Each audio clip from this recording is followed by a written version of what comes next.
강남에 있는 소위 말하는 부자들이 제일 싫어하는 게 두 가지죠. 하나는 종합부동산세, 두 번째는 세무조사인데, 야, 니들 좀이라도 자금 출처가 의심스러우면 조심해. 우리 세무조사 한다 라고 하면 현금으로 소득이 안 되는 분들이 많이 받거나 이런 분들 계시잖아요. 굳이 아파트 하나 사가지고 만에 하나 세무조사라도 받으면 내가 이렇게 더 많은데 안 해버리죠. 강남 3구, 용산구는 세무조사로 압박하고, 나머지 한강벨트는 LTV 규제를 깔고 규제지역과 토지거래허가구역 지정을 아마 할 가능성을 염두에 두고 한 것 같고요.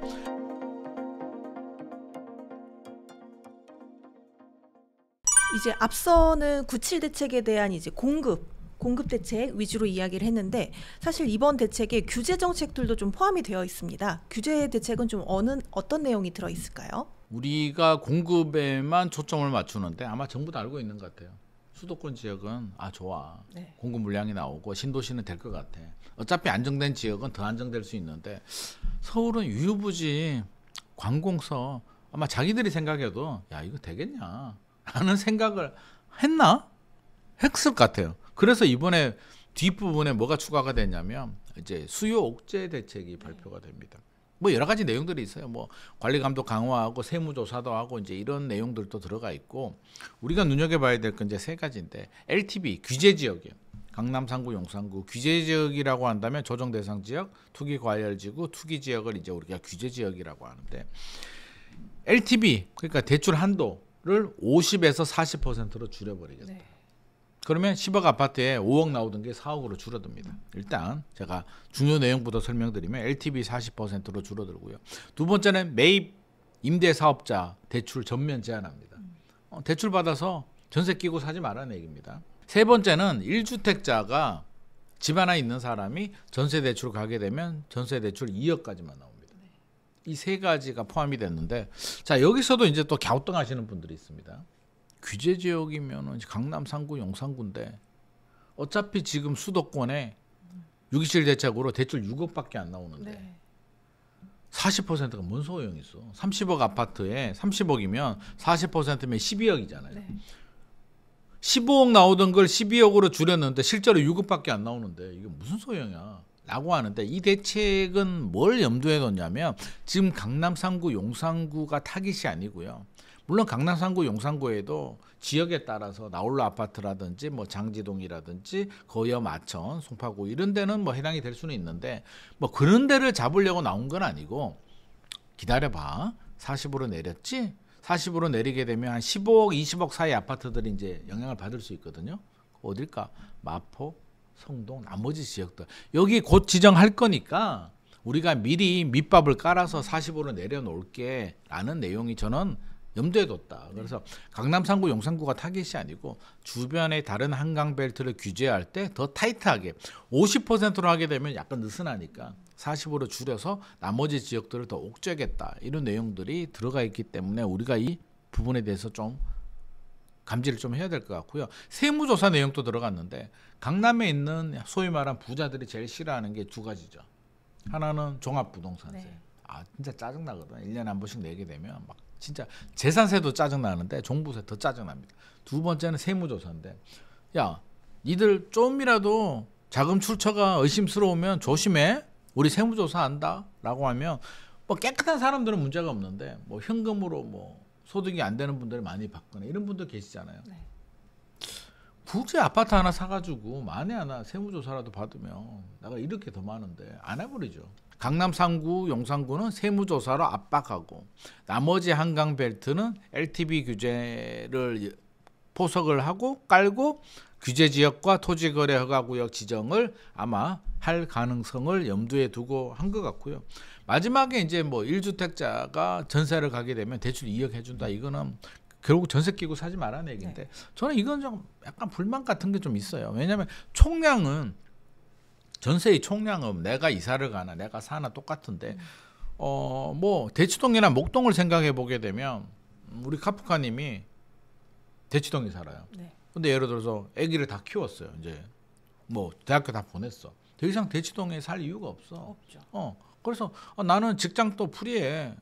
꼭 이 강남에 안 살아도 돼라고 하면 하남으로 갈 수도 있고, 뭐 남양주 다산으로 갈 수도 있고 뭐 동탄으로도 갈 수도 있잖아요.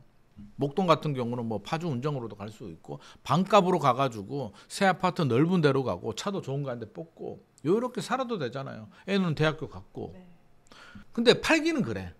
야, 그래도 집값은 똘똘한 대치동이나 한 채를 목동이 가지고 더 계시죠. 좋게. 네. 그럼 여기를 전세 주고 내가 갈 수도 있는데 이게 대출을 막아버리게 되면 자 이동을 하시는 분들이 안 나가오니까 강남에 대치동에 사시는 분이 수도권으로 가고 여기에 전세 임대 물량이라도 나오면 전세 시장 안정에 도움이라도 되잖아요. 네. 근데 이 주인이 깔고 앉아버리면 아무것도 아니거든요.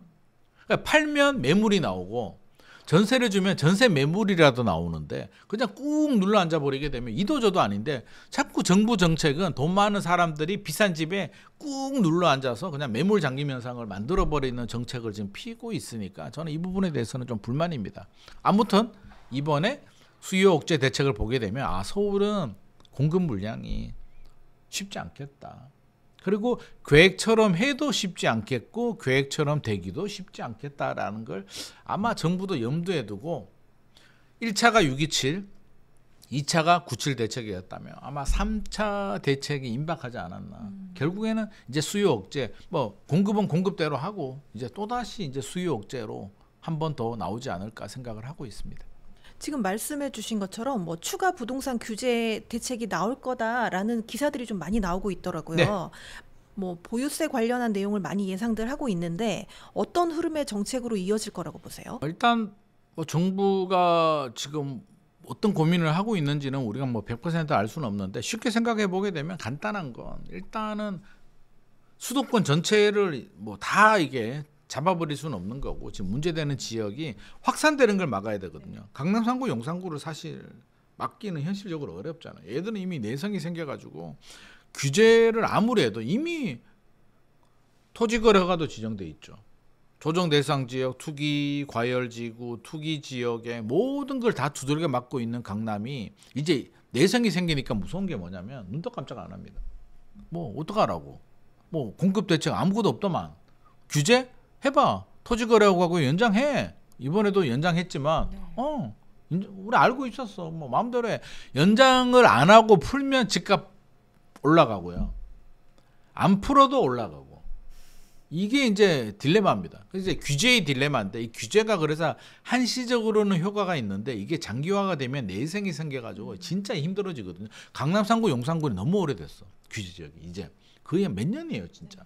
그러다 보니까 이제 내성이 생겨가지고 2017년에 문재인 정부 때 8.2 대책 때 규제 지역 지정되고 2015년이니까 8년 동안 적용이 되다 보니 이제 내성이 생겨서 눈도 깜짝 안 합니다. 굉장히 무서운 거예요. 그러니까 강남 3구, 용산구는 세무조사 정도로 이제 급만 주는 거고 그럼 마포, 성동, 강동, 동작, 뭐 여의도하고 목동은 그 토지거래가는 지금 지정돼 있고 경기도에서는 과천, 분당구, 성남시 분당구 정도인데 자 이걸 다 적용하느냐 마포 성동만 지정하느냐가 일단 첫 번째 고민이고 시기가 추석 전에 하느냐 추석 후에 하느냐가 또 고민입니다. 근데 정부 입장에서 보면 규제 지역만 보자면 조정 대상 지역은 물가 상승률 대비 1.3배 투기 과열 지구는 1.5배 이상 올라가게 되면 지정을 할 수 있는데 다 충족합니다. 서울의 25개 구가 다 넘었고요. 성동구는 30배가 넘었고요. 분당도 22배 정도 물가 상승률 대비 집값이 22배 정도 올랐기 때문에 이미 다 요건은 충족. 이제 국토부가 마음 먹고 찍기만 찍으면 돼요.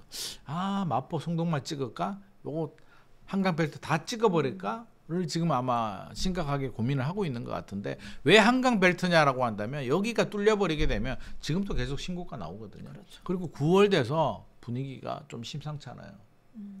잠실 쪽도 그렇고 강동구 신축 아파트 고덕동 쪽도 9월 돼서 이 거래량이 늘어나더라고.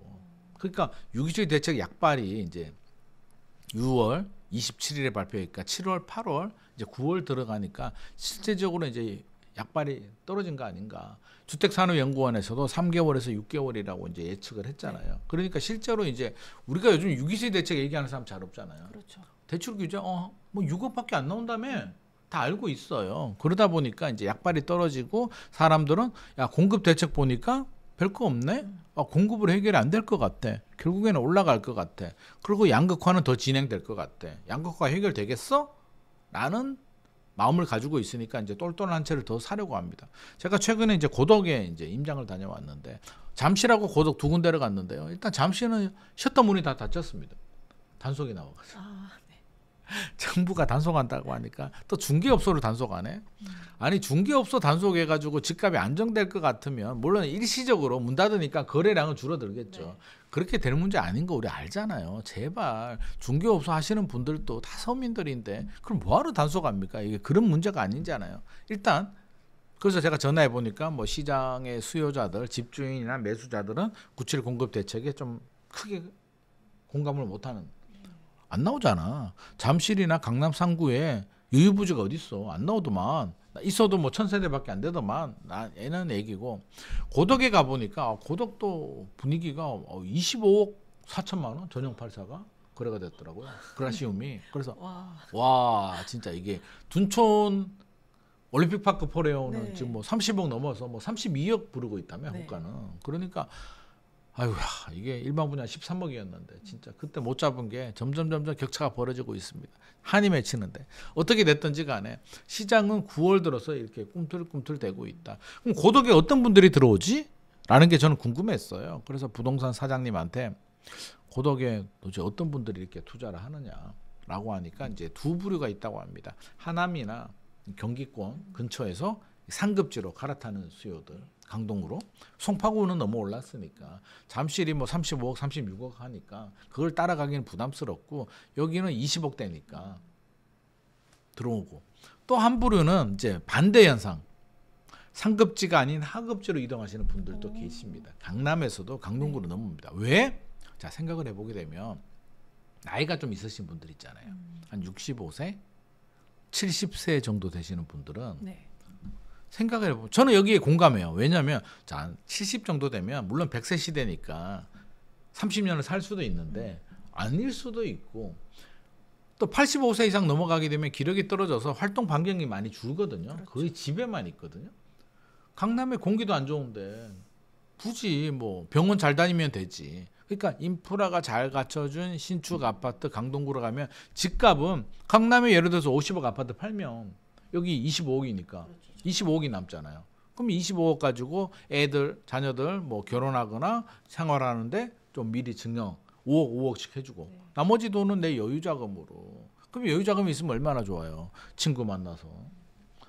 솔직히 뭐 친구 몇 번 만나겠습니까? 우리 살아있는 또 친구 만나고 와이프하고 여행도 다니고 며느리 손주 오면 용돈 턱턱 주고. 용돈 줘봐요. 진짜 며느리 손주들이 오지 마라 그래도 얼마나 자주 오는지 진짜 효도받는 방법이라니까. 제가 팁을 실제로 한 며느리한테 올 때 한 100만 원 줘보십시오. 진짜 100만 원 주면 다음 달에 연락 옵니다. 아버님 갈비 좀 절였는데 갈까요? 다음 달이 아니라 다음 주에 연락 오겠는데. 다음 주에요? 이게 매주 오면 곤란한데. 그러면 규칙을 정해야지. 한 달에 한 번 와라. 진짜 어차피 줄 거 부동산으로 상속 증여해 주느니 미리 갈아타서 그래도 25억 아파트는 남아 있으니까. 그거는 나중에 상속이나 증여가 될 것이고 현금 가지고 좀 재밌게 행복하게 사는데 굉장히 좋지 않겠습니까? 30만 원 손주한테 줘봐요. 손주가 왜 할아버지 할머니한테 놀러 안 가는 거야?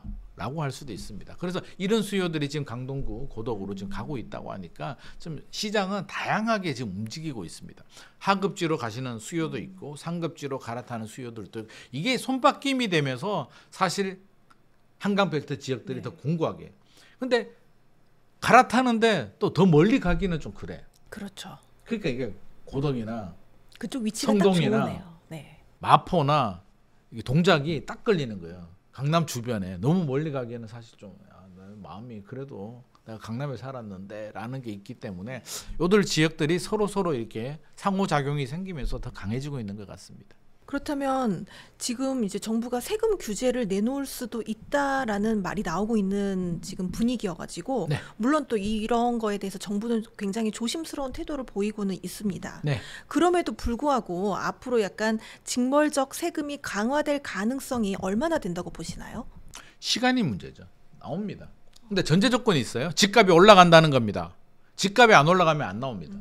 왜? 사실 기획재정부는 올리고 싶지. 세수도 부족한데 올리고 싶은데 명분이라는 게 필요하잖아요. 세금은 반드시 조세 저항이 따릅니다. 우리 세금 내는데 좋아하는 사람이 어디 있어요? 이 조세 저항이 뭐예요? 다 표로 연결이 됩니다. 근데 정치인들은 내가 표 받는 게 중요하지 세수가 늘어나는 게 중요하지 않습니다. 정부 조직과 정치인은 개념이 좀 다르거든요. 조세 저항은 표기 때문에 굉장히 조심스러워요. 그래서 안 건드리고 싶어 합니다. 알거든. 문재인 정부가 이 조세 저항 표로 심판을 받았잖아요. 종부세, 양도세 그렇게 올리니까 집값은 못 잡고 집값이라도 잡았으면 명분이라도 있었는데 집값은 못 잡고 집값은 올라가고 조세 저항 생겨서 결국에는 이렇게 되니까 이거 세금은 함부로 건드리면 안 되겠다. 물론 국가 재정을 생각하면 세수를 좀 올려야 되는 건 맞는데 이거 우리 표나라 가면서까지는 하고 싶지 않은 거예요. 그래서 대통령께서도 세금 규제는 일단 우선순위를 뒤로 그러니까 안 하겠다는 게 우선순위를 뒤로 한다는 거지 어떻게 무조건 안 할 수는 있겠습니까? 그래서 하는데 그 명분이 필요하지. 어지간하면 안 하고 싶은데 집값이 너무 올라. 규제 지역 지정을 했어요. 그리고 뭐 대출 규제도 해. 전세 대출까지 규제해요. 그래도 올라가면 뭐해? 이제 세금 규제해야죠. 그러니까 일단은 대출 규제가 우선이다. 대출 규제도 지금은 1주택자 대출 전세 대출을 2억까지만 규제했잖아요. 요거는 이제 맛보기 보여준 거고 다음 3차 대책에는 이제 더 강합니다. 1주택이 아니라 모든 전세 대출에 대해서 DSR을 적용하든지 한도도 2억이나 3억으로 막아버릴 겁니다. 근데 요거는 한 번 더 이제 집값이 9월이 지금 꿈틀꿈틀대고 있는데 안간별 여기서 더 꿈틀에서 더 올라가게 되면 전세 대출을 규제할 거고요. 했는데도 불구하고 두세 달 조용하다가 또 올라가 내년에.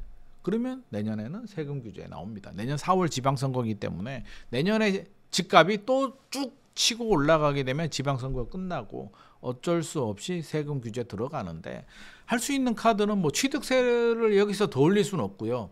왜냐하면 취득세를 윤석열 정부 때 못 내렸거든요. 네. 내린다고 했는데 국회에서 지금 법 개정이 소득세법 개정이 무산되면서 취득세는 내리지 못했기 때문에 더 이상 올릴 것도 없고요. 그러면 이제 양도세와 종합부동산세인데 종합부동산세 부담스럽죠. 근데 종합부동산세를 올리는 방법은 세 가지가 있습니다. 하나는 그 공시가격을 올리는 방법. 두 번째는 공정시장 가액 비율을 올리는 방법. 지금 60%입니다. 세 번째는 세율을 올리는 방법이 있는데 세율을 올리려면 세법을 개정해야 됩니다. 네. 국회에서. 물론 민주당이 다수당이니까 할 수는 있는데 법까지 개정하면서 올리면 아무래도 국민들이 볼 때 더 부담스럽죠. 그러면 두 번째 부담스러운 방법이 이제 공정시장 가입비를 올리는 방법인데 이걸 60에서 80%로 올리려고 했는데 눈치 보이거든. 그래서 이번에도 2026년 세법 개정안에서 빠졌습니다. 네.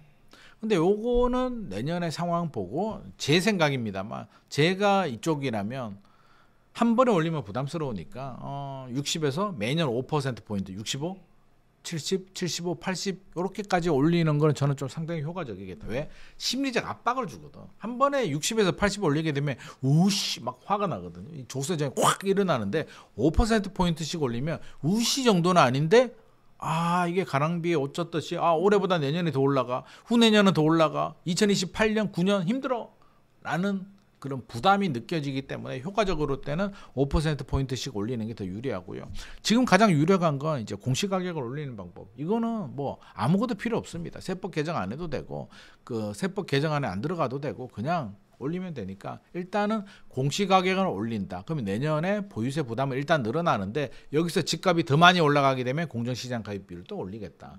보유세가 인상되는 건 어쩔 수가 없는 우리가 받아들여야 되는 기정사실입니다. 올해 집값도 많이 올랐기 때문에 올랐는 지역들은 내년에 보유세 부담 꽤 늘어날 거고요. 이제 관건은 양도세입니다.